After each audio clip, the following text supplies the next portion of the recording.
All right, ladies and gentlemen, welcome to this new week, and it is yet another new episode of the Reality Kenya.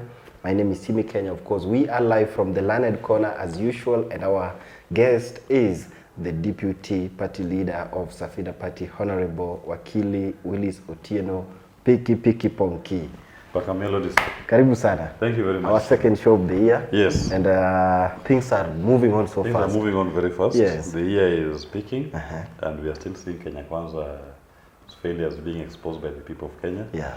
I love it that if you notice this, their last week's travels across the country. Yeah, their rallies. The people are speaking their minds and telling them off when it came to the lies that they constantly spew to Kenyans. Yeah. And it's important that Kenyans hold the executive accountable. And you cannot run a government through lies or propaganda. Because remember, when you are holding this office, what you are doing essentially is you are making decisions that impact on people's lives. Yeah. Many Kenyans are living a life of squalor. People are living a desperate life. They are not able to even earn a basic wage for the day. Many families are going to sleep hungry without food, not because they don't want to eat, but just because they are not able to afford basic foodstuffs. Kids have been reporting to school this week. Those ones who have been admitted to secondary school. And CDF, GAF was a major fund that a big component of it was going towards supporting bursary support to students.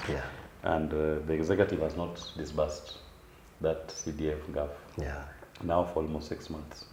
And kids are reporting to school and they don't have CDF bursary, those who are funded using bursary.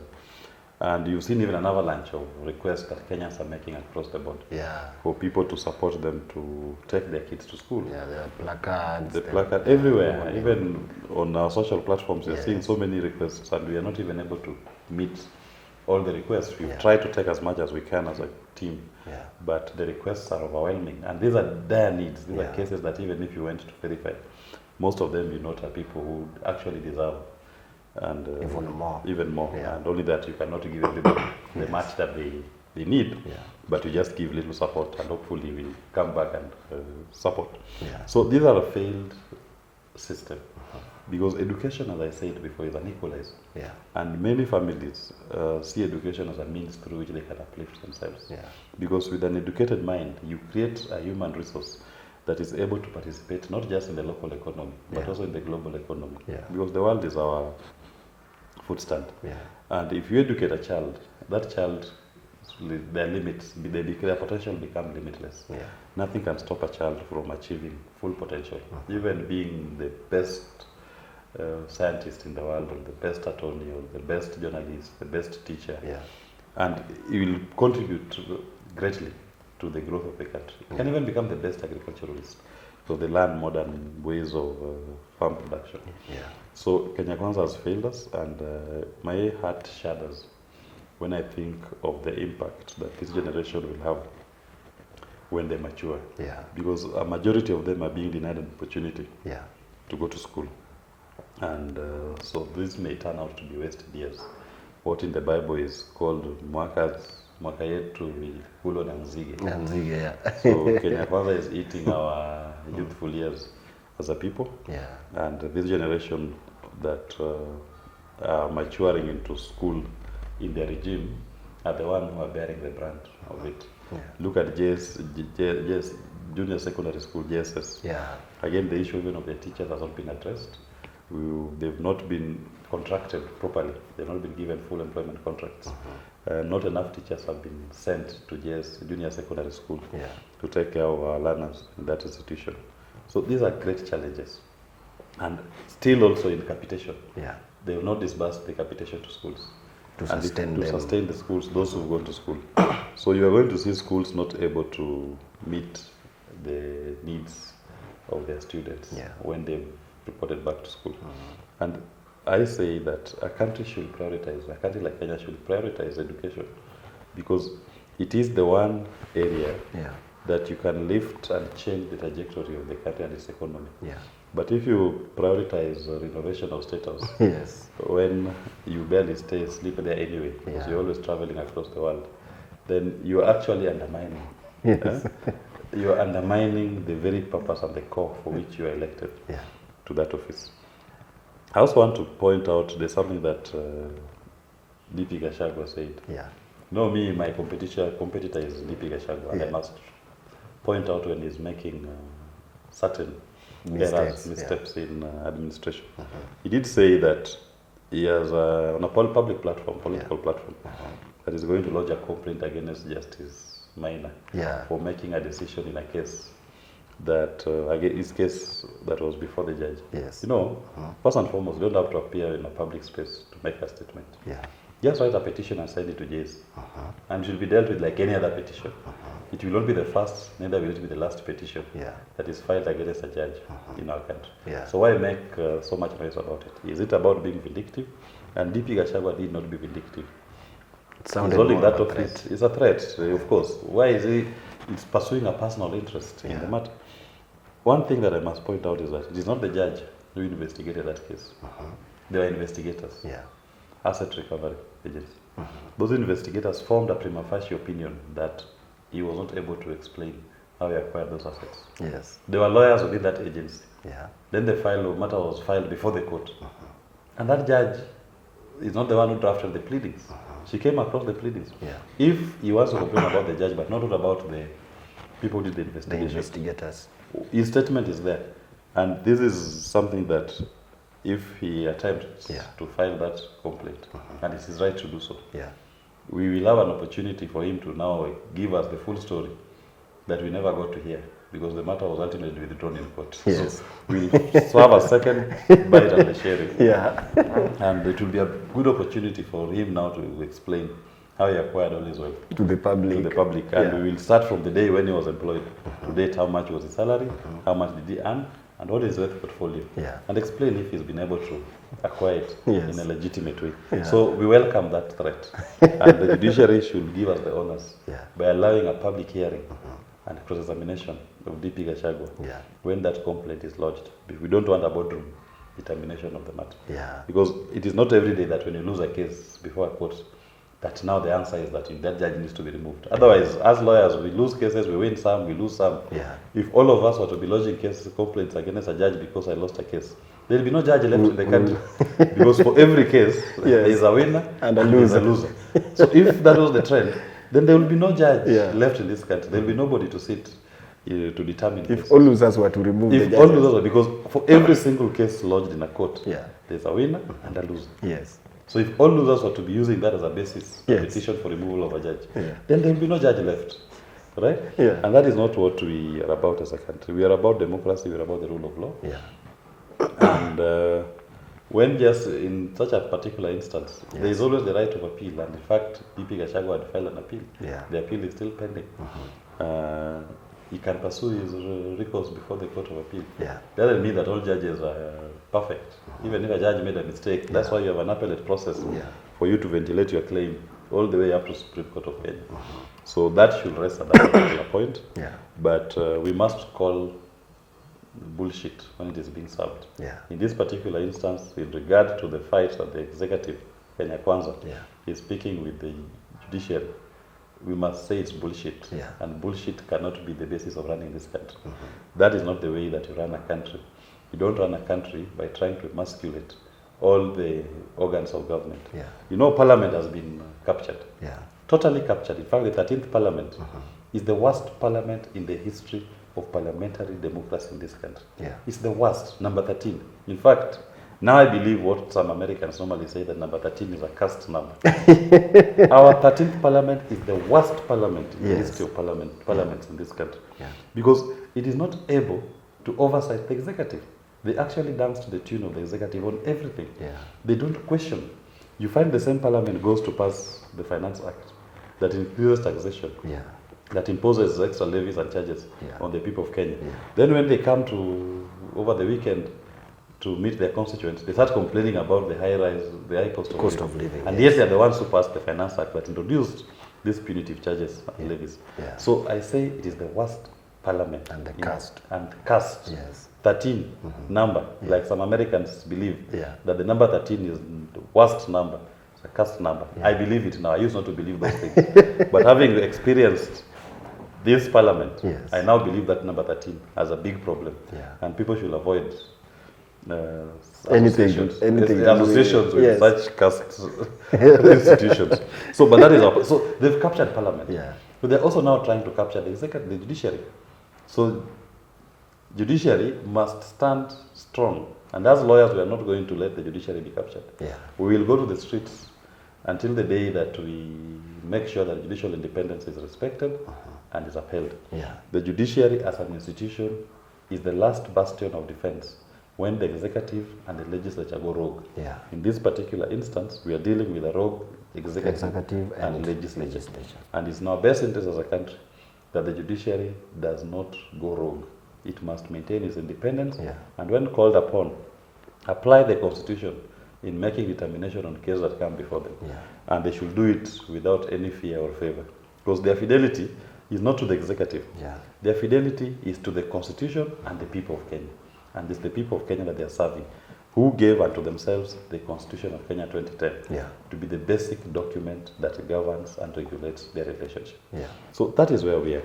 And if Kenya Kwanza, and I keep saying this, if Kenya Kwanza keeps picking up these fights, because they are fighting Kenyans, ultimately, when they've captured parliament, who is suffering most? It's the poor Kenyan. That's now even CDF Ngafi is not being disbursed. The parliament is silent. They are quiet because they are receiving their salaries.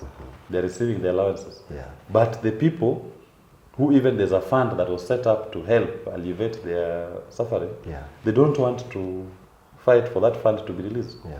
Right? Because then they are comfortable. So parliament is captured. That's a lost cause. Anybody who has faith in our parliament today should give up. Now you need prayers. So now we have to fight to defend the judiciary. Yeah. And that's a fight that I invite all Kenyans to participate in. Even if you don't agree with the judiciary. Even if anybody has an issue with any judge. But we cannot allow the independence of the institution as a whole to be eroded by the executive. I'm not saying that all judges are perfect. Of course, within any institution, you'll find certain rotten apples. Those rotten apples should be dealt with personally, clinically and surgically removed from the judiciary. But the bulk of the institution must be preserved and protected. That is when our democracy is going to be upheld, and the people of Kenya will enjoy the benefits of the Constitution of Kenya 2010. Yes. And we're talking about your competitor, Rigathi Gachagua. During the week, I think, last week, ending to the weekend, I think they were somewhere in Bomet, Sotik, in the Rift Valley. And he said that anybody mwenye anasumbua rais awachiliwe atanyorosha. What do you think about these terms? Which type of terms? What do you mean by nyorosha? Nyorosha yes. We are a country of the rule of law. This is not a dictatorship. They claim those offices because by virtue of an election and a judicial process that affirmed their election. So when you talk about nyorosha, what are you nyoroshing? Right? Those threats are not, there's no place for threats in this country. We are a country governed by the rule of law. And everybody holding a public office, or even anybody in a private space, you must abide by the rule of law and do everything within the confines of the law. We cannot go back to the dark days of Kanu, when the state acted as if it was a dictatorship. This one now is a democracy, governed by a very progressive constitution. There is no nyorosha you'll do to anybody. Even if you want to nyorosha, you'll take him to prison. Then for how long? Even 10 years? Imprison them for 10 years. You'll be out of 5 years. You'll be out of power. In fact, the people of Kenya may not even wait for you for those 5 years. Right? If that is the trend you want to take. Because once you start talking that route, going that route, it means yourself, you've suspended the rule of law. So what is the onus on the other Kenyan to respect the rule of law? Because then you are calling everybody to a state of anarchy. If the leaders cannot respect If the leaders don't respect the law, why should the followers respect the same law? If you don't want to obey court orders, why should other Kenyans obey court orders? Then we can say, let's suspend the constitution. Then now we go back to the state of anarchy. Every man for himself. And there'll be no country left. We've almost been there before. And this country was almost tearing apart. And Kenyans can easily go back to the streets if there's no desire. And I'm telling you, the way Kenya Kwanza is going, Kenyans will go back to the streets. And it will not be. It will not be a good experience. You cannot lead a country like a dictator when you've been elected. You claim that office through a democratic process. You cannot be a dictator out of a democratic process. And they will face it. They will face the wrath of the people of Kenya if they want, that is the route they've opted to take Yeah. in terms of leading this country. Kenyans will have no mercy in anybody who attempts to become a dictator in this modern Kenya. No. Maybe the old ones, but not this one. These ones, my team Piki Ponki will tell you we are woke. We are woke. Tumechanuliwa. Yes, we are not our ancestors. Yeah. Can we talk about Safina Party, what we have in plan and what we have in future for our followers and Team Piki Piki Ponki? For Team Piki Piki Ponki, thank you very much for the energy. I love the drive. Yes. The drive on our social media platforms has been great. Yeah. People are coming with their numbers. Yeah. And I like how the team tells of certain misplaced elements who come with their bigotry and nonsense to the world. Yes. The team deals with them effectively. And that is how Team Piki Piki Ponki is supposed to be. Yeah. Here in our platform, we don't entertain nonsense. And anybody who comes misses his way to some rubbish pit, thinks that this is a place to play around. I like how the team deals with them, and the team tells them, get out of this world. Yes. Get behind us. We know what we get here. We know what we get here. There's a wall of content. There's a team that believes in its cause, a team that is committed to a new Kenya, a progressive Kenya. For Team Piki Piki Ponki, big up, keep it up, we keep fighting, and we keep calling the government to order and holding them to account. Thank you very much. Wow, thank you so much, Naibu. Thank you. We wish you a blessed week. And of course, each and every person who has been watching, may God bless you. Let's keep sharing. And by the way, before we wind up, can we just say something about the Lernorien school fees challenge, those who have participated, those who are still participating, and the students who have benefited from to this the initiative. Students who benefited, we wish you all the best in your studies. It was a small way just to help you to resume school, to be able to study without the pressure of school fees, or the tension that comes with the uncertainty of not paying school fees. This was just a small way in which we are making a contribution. And Lernorien translated means the light will shine. And we want the light to shine to every Kenyan. In our little way, we encourage, we will help or assist the light to shine. And the challenge was overwhelming. So many Kenyans, we received over 2,000 views, videos from across the country of people who are just celebrating the light will shine and the glory of God in us reaching out to each other to make the light to shine. We were not able to support all the people who submitted the videos because the numbers were overwhelming, and we had to go through a very rigorous process just to try to reach as many as we could. But that is not the end of it. We'll always, whenever we come into resources, we'll keep reaching out to our committed supporters and followers, Team Piki Piki Ponki, because the light must shine to everybody and must shine to all Kenyans, regardless of tribe, age, or any other affiliation. Next, I'll be challenged again by Team Piki Piki Ponki that they want us to have a Lernorien challenge for single parents.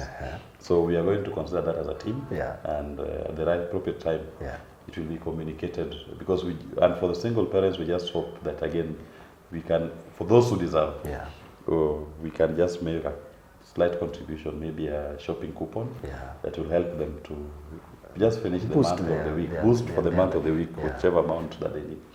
And we do hope that this is just a way for us to celebrate ourselves as Kenyans, because Kenya Kwanza has failed us. Now it is us Kenyans for ourselves. So the little way you can to boost your friend, your neighbor, an associate, an acquaintance, please, we do it. So that is what we do as Team Piki Piki Ponki. As we will keep standing with our brothers. We are our brothers' keepers. We are our sisters' keepers. And we are all one. Nice. Thank you so much to all the Team Piki Piki Ponki and everyone who has been watching the Reality Kenya. Thank you so much. May God bless you and have a blessed week. Good day.